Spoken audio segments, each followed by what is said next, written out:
আসসালামু আলাইকুম রহমতুল্লাহ। সবাই কেমন আছেন? আশা করি আল্লাহ তাআলার অশেষ রহমতে ভালো আছেন। আমি আলহামদুলিল্লাহ ভালো আছি। আজকে আরেকটি ভিডিও নিয়ে আসলাম। এই ফোনটির মডেল হচ্ছে স্যামসাং গ্যালাক্সি A03s। আর ফোনটির প্রবলেম হচ্ছে টাচ কাজ করে না। দেখেন, আমি দেখানোর চেষ্টা করতেছি, টাচে কাজ করে না।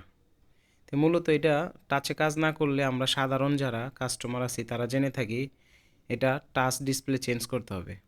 কিন্তু যারা টেকনিশিয়ান আছেন, যারা মোবাইলের কাজ করে থাকেন, তারা জানেন যে এটা সিপিও থেকে সমস্যা।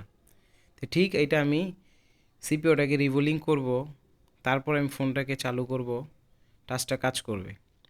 তো যারা নতুন মোবাইলের কাজ শিখতে চাচ্ছেন বা আইসির কাজ করতে যাচ্ছেন, ভিডিওটি তাদের জন্য। আর যারা ইউজার আছেন যে ফোনটা ব্যবহার করে থাকেন, আর এই ভিডিওটা যদি আপনার চোখে পড়ে, আপনার সামনে যায়, তাহলে এটা টাচ কাজ না করলে আপনি আমাদের কাছে এসে সিপিইউ রিবোলিং করে পুনরায় আবার টাচটা কাজ করায় নিয়ে যেতে পারবেন।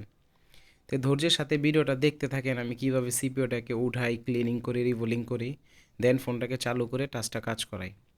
দেখেন, আমি সিপিইউটাকে এখান থেকে রিমুভ করার পর আমি পেস্ট দিয়ে নিয়েছি, আর তাতালের সাহায্যে যে উঁচু নিচু যে বলগুলো আছে এগুলাকে আমি তাতালের সাহায্যে ক্লিন করার চেষ্টা করতেছি। এখন আমি সোল্ডার উইক নিয়ে এখানে বড় বড় যে বলগুলো আছে আঁকা বাঁকা ছোট, এগুলাকে আমি এক সমান করে নিব। তার কারণ হচ্ছে, যখন আমি সিপিইউটা এখানে ইনস্টল করব, তখন যদি একটা বল ছোট হয় একটা বড় হয়, যে কানেক্টিভিটি অ্যাকুরেটভাবে না পায়, তাহলে আমার ফোনটা চালু হবে না। দেন চালু হলেও আমার অনেকগুলা সেকশনের, যেমন ওয়াইফাই আছে, ক্যামেরা আছে, এই সিপিইউ প্রত্যেকটা জিনিসকে এইখান থেকে লাইন প্রোভাইড করে থাকে। তখন এইখানের যে লাইনগুলো মিসিং হবে, ওই সেকশনের ওই জিনিসগুলো কাজ করবে না।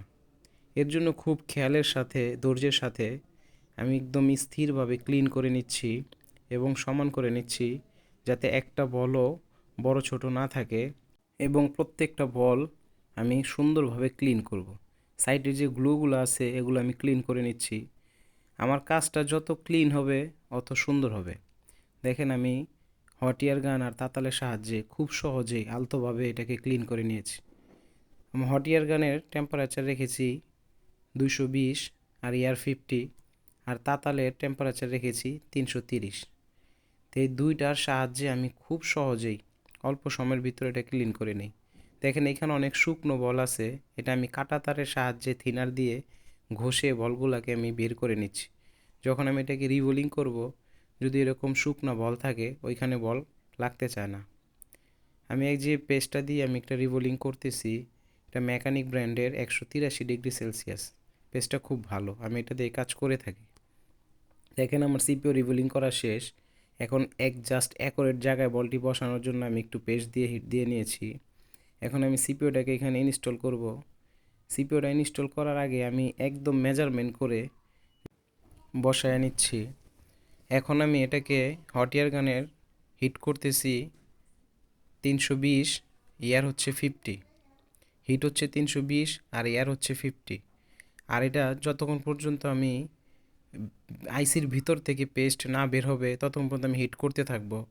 দেখেন, খেয়াল করেন, অল্প করে একটু সাইড দিয়ে পেস্ট বের হবে যখন, তখন আমি বুঝবো যে আমার আইসিটা এখানে লেগেছে। ওই যে দেখেন, পেস্ট বের হয়ে গেছে। তখন আলতো করে আমি একটু হিলিয়ে দিব। কথা বলতে বলতে যাই হোক, কাজটা শেষ। এখন ফোনটিকে চালু করে আমি দেখব যে আমার টাচটি প্রপার কাজ করে কিনা। আলহামদুলিল্লাহ, ফোনটি চালু হয়েছে। এখন টাচটি কাজ করে কিনা আমি দেখানোর চেষ্টা করব। এতক্ষণ যারা ধৈর্যের সাথে ভিডিওটি দেখলেন তাদেরকে অসংখ্য ধন্যবাদ। আলহামদুলিল্লাহ, দেখেন ফোনটি রান হয়ে গেছে এবং প্রপার টাচে কাজ করতেছে। তো ভিডিওটি দেখার জন্য অসংখ্য ধন্যবাদ। আর ভিডিওটি যদি ভালো লেগে থাকে অবশ্যই লাইক কমেন্ট শেয়ার করে আরেক ভাইকে দেখার সুযোগ করে দিবেন। তো আজকের ভিডিও এতটুকুই, দেখা হবে নেক্সট কোনো ভিডিওতে। আসসালামু আলাইকুম ওয়া রাহমাতুল্লাহি ওয়া বারাকাতুহু।